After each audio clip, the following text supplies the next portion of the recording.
All right, everybody up. Let's go. Everybody up. Everybody up. Let's go. Come on, start. Right from the start. Every Sunday, it's the same thing. It starts out the same way. 45 guys. We got 60 minutes. Let's go play Browns football. Let's go. Donald Don Rogers was born on September 17, 1962. Don grew up playing football, basketball, and baseball. In 1981, Rogers accepted a scholarship to UCLA. In college, he was an All-American safety and named the Pac-10 Defensive Player of the Year. The first one down there. A 46-yard kick late in the first quarter. The Bruins by 7. Tying a Rose Bowl record in the 1984 Rose Bowl, Don snared 2 interceptions from the Illinois Fighting quarterback Jack Drew.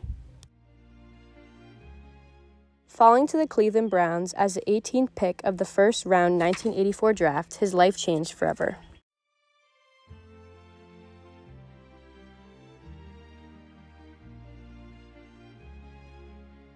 In 1984, he started 14 of 16 games, and though he only collected 1 interception, he played well enough to be named the league's Defensive Rookie of the Year.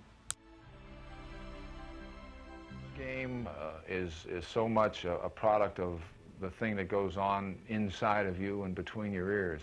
I think that there's a certain intensity about the 1985 Cleveland Browns, and I think that people in this community will feel that intensity.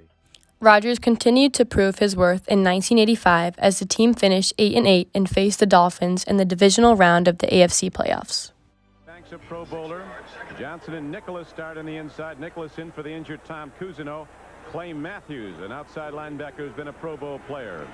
Menefield and Dixon at the corners, good covers. Safeties are strong. Defense is secondary, a good area to Cleveland team. Although the Browns had lost that day, Cleveland fans saw a promise in the horizon.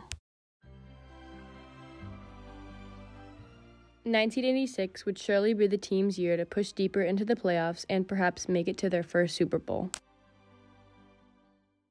League insiders even said they could see a promise in Rogers.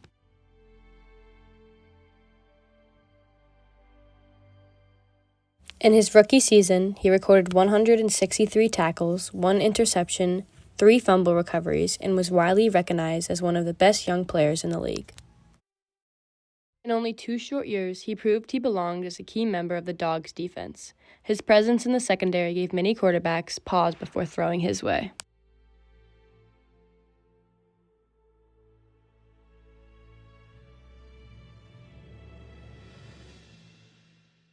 In late June of 1986, Rogers was a busy man. He was set to be married to his college girlfriend, Leslie Nelson, on June 28th. But everything had changed just hours before his wedding rehearsal. The Sacramento County Coroner's Office today released its final report on Cleveland Browns defensive back Don Rogers. It confirms the preliminary autopsy findings that he died from an overdose of cocaine. The medical examiners also found that Rogers had a healthy heart, and there were no signs of long-term drug use. Don Rogers died on June 27, 1986, at the age of 23. The question was, why was Rogers using cocaine?